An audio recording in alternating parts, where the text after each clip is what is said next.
ये 31 दिसंबर था, मेरा बर्थडे और नया साल एक ही दिन होने के कारण परिवार ने इसे बड़े आयोजन की तरह मानने का फैसला किया। इसीलिए मॉम डैड ने सभी रिश्तेदारों को इनवाइट किया। हमने सेलिब्रेशन चाची के घर पर किया क्योंकि उस समय वो विदेश में थी। बस देखभाल के लिए एक आदमी वहां रहता था। घर बड़ा था, लगभग हवेली जैसा, लेकिन उसमें दूसरी मंजिल नहीं थी। परिवार वाले कहते थे कि वो घर भूतिया है और खाली रहने पर वहां आत्माएं घूमती हैं। बड़ाई नहीं कर रहा, पर मैं समझदार बच्चा था और भूतों पर विश्वास नहीं करता था। मगर उस रात सब कुछ बदल गया। आधी रात से ठीक 10 सेकंड पहले का समय था। पूरा परिवार काउंटडाउन चिल्ला रहा था और मैं एक्साइटेड बच्चे की तरह कूदता फांदता कमरे में दौड़ रहा था। 5, 4, 3, 2, 1 नए साल के शोर मचाने वाले बज उठे। कुछ रिश्तेदारों ने खुशी में बर्तन भी बजाए। बाहर कारों और मोटरसाइकिलों के हॉर्न सुनाई दे रहे थे। इसके बाद हमने खाना खाया और बातें की। मुझे नींद भी आ रही थी और बाथरूम भी जाना था। ड्रिंक टेबल पर रखकर मैं अपने चचेरे भाई के पास से गुजरा, जो मेरे आईपैड से खेलते हुए सेल्फी ले रहा था। बाथरूम तक का हॉल बहुत छोटा था। दरवाजा भारी और सजावटी था, इसीलिए बंद करते समय आवाज हो जाती थी। मैंने लाइट स्विच ढूंढने के लिए दीवार पर हाथ फेरा। पता नहीं ये नींद की कमी थी या मेरी कल्पना, लेकिन मैंने एक औरत को देखा जिसकी पीठ मेरी ओर थी। उसके लंबे काले बाल कमर तक थे और उसने सफेद ड्रेस पहन रखी थी। वो इतनी पीली थी कि रोशनी में भी चमक रही थी। मैंने खाली हाथ से आंखें पोंछी और कई बार पलकें झपकाई, लेकिन वो गायब नहीं हुई। वो वहीं खड़ी रही, पीठ मेरी तरफ।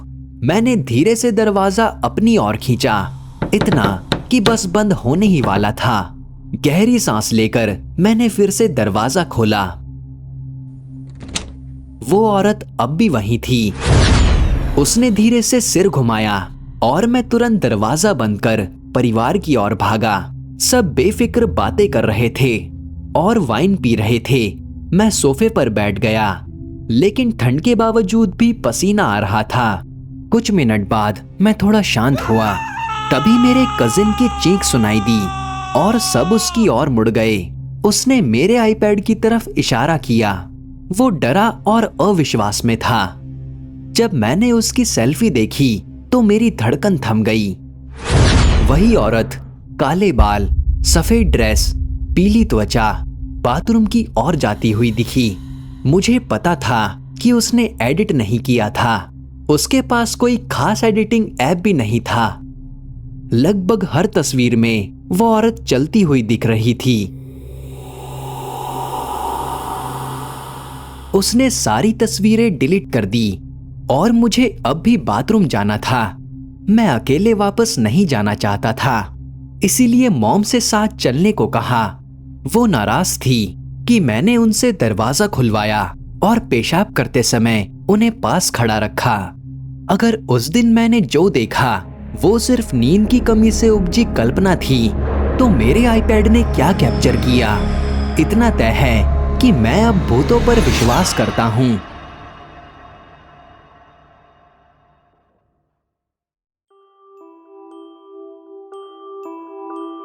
क्या आपको छुट्टियों में सेंटा से मिलना याद है?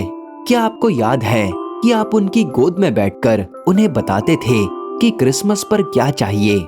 मैंने 12 साल की उम्र तक हर साल उनसे मिलने की ट्रिप की। उस उम्र में मुझे लगने लगा कि अब मैं इसके लिए बहुत बड़ी हो गई हूँ और मेरा मन भी नहीं करता।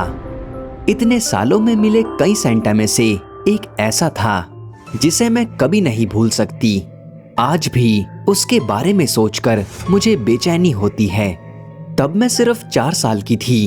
मैं अपनी मॉम और 3 बड़े भाई बहनों के साथ फैमिली स्टेशन वैगन में ट्रैवल कर रही थी। हम एक बड़ी जगह पहुंचे जहां कई बड़ी इमारतें थी।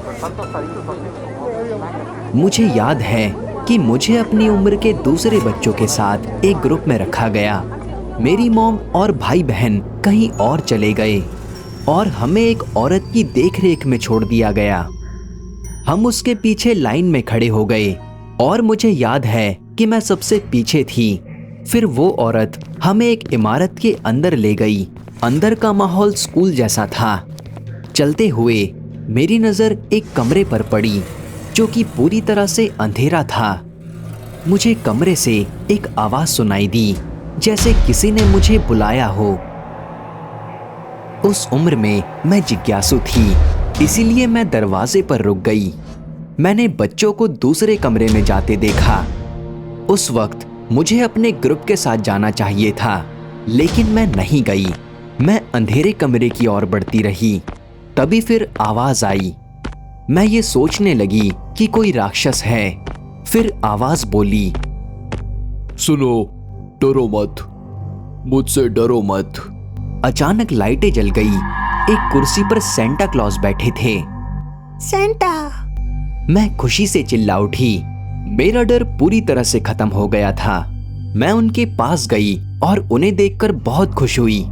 मैं उनकी गोद में बैठ गई और उनसे बातें करने लगी। उन्होंने वही आम सवाल पूछे, क्रिसमस पर क्या चाहिए, क्या मैं अच्छी लड़की थी, मेरा नाम और उम्र क्या है। मैंने सब बता दिया। फिर मैं अपनी जिंदगी, मॉम डैड, भाई बहन और घर के बारे में बताती रही। बस मैं और सेंटा बातें कर रहे थे। मुझे ठीक ठीक याद नहीं कि मैं वहां कितनी देर रही, लेकिन मुझे घंटों जैसा लगा। आखिर मुझे महसूस हुआ कि मैं वहां बहुत देर से हूं और मैंने जाने की कोशिश की। इसके बाद जो हुआ वो उम्मीद से कहीं ज्यादा अजीब था। मुझे जाना है, मैंने कहा, लेकिन किसी वजह से उन्होंने मुझे जाने नहीं दिया। उनके शब्द ठीक से याद नहीं, बस इतना कि उन्होंने कहा, नहीं, मैं तुम्हें नहीं जाने देना चाहता, तुम नहीं जा सकती। मैंने फिर से उनकी गोद से उतरने की कोशिश की, लेकिन मुझे ऐसा लगा कि वो मुझे कसकर पकड़ रहे हैं। मुझे अजीब महसूस हुआ और लगा कि सेंटा कुछ गलत कर रहे हैं। मैं बस अपने ग्रुप और परिवार के पास लौटना चाहती थी। मैंने काफी देर तक संघर्ष किया, फिर आखिरकार उन्होंने मुझे छोड़ दिया। मुझे नहीं पता कि उनके दिमाग में क्या चल रहा था, लेकिन शायद उन्हें डर लगा होगा कि मैं रोने या चिल्लाने लगूंगी। मैं उनकी गोद से फिसलकर दरवाजे की ओर भागी। सेंटा बच्चों जैसी आवाज में मुझे वापस आने की गुहार लगा रहा था। वो रोने का नाटक भी कर रहा था। मुझे जाना है, बाय सेंटा। मैं वापस हॉलवे में आई और उस कमरे को ढूंढने लगी जहां मेरा ग्रुप था। जब वो कमरा मिला और मैं अंदर गई तो देखा कि बच्चे टेबल पर बैठे रंग भर रहे थे। मैंने एक खाली जगह देखी, कागज और क्रेयॉन्स उठाए और बाकी बच्चों की तरह रंग भरने लगी। हमारी ग्रुप इंचार्ज ने मुझसे नहीं पूछा कि मैं कहाँ थी। शायद कमरे में इतने बच्चे थे कि उन्हें पता ही नहीं चला। जब बाहर जाकर मॉम डैड से मिलने का समय आया तो हम फिर उसी कमरे के पास से गुजरे। इस बार लाइटें जल रही थी और कमरा पूरी तरह से खाली था। ना कोई कुर्सी, ना कोई सेंटा। इस बार मैं रुककर देखने वाली नहीं थी। मुझे नहीं पता कि मेरी मॉम या बड़े भाई बहनों ने उस दिन क्या किया, लेकिन मैंने अपनी उस मुलाकात के बारे में किसी को कुछ नहीं बताया। उस दिन कार में घर लौटते समय कुछ ना कहना मेरी गलती थी, लेकिन कुछ दिनों बाद मैंने घर पर इसके बारे में बताया। मेरी मॉम डैड समझ नहीं पाए और उन्होंने इसे सपना या वहम मानकर टाल दिया। लेकिन मुझे पता है कि यह ना तो बनाया हुआ था और ना ही कोई सपना। मैंने कई सालों तक इसके बारे में दोबारा बात नहीं की। फिर मेरी मॉम ने कुछ ऐसा कहा जो मुझे आज तक बेचैन करता है। उन्होंने कहा कि अगर उस दिन वो सच में सेंटा होता तो उन्हें जरूर बताया गया होता। उनके कहने के तरीके से कई डरावनी बातें साफ हो गई। उस दिन सेंटा को वहां होना ही नहीं चाहिए था। ये घटना 25 साल पुरानी है, फिर भी आज भी रोंगटे खड़े कर देती है। ना कहीं क्रिसमस की सजावट थी। वो अंधेरे में अकेला बैठा था और उसे देखने के लिए कोई लाइन भी नहीं थी। जब भी उस सेंटा के साथ हुई मुलाकात की याद दिमाग में आती है तो मैं ये सोचने से बचती हूँ कि अगर उसके साथ 1 मिनट और रुक जाती तो क्या हो सकता था। मुझे खुद को खुशकिस्मत मानना चाहिए कि उस दिन मेरा किडनैप नहीं हुआ। वो शायद आखिरी दिन होता जब मैं अपनी मॉम और अपने बड़े भाई बहनों को देख पाती। जो बच्चे ये कहानी सुन रहे हैं उनसे मेरी बस एक सलाह है, कभी भी किसी ऐसे व्यक्ति के पास ना जाएं जो किसी कमरे या सार्वजनिक स्थान पर अकेला हो, चाहे वो सेंटा क्लॉज हो या कुछ भी। अगर वो आपको अपने पास बुलाए तो तुरंत भाग जाएं, जरा भी जोखिम ना लें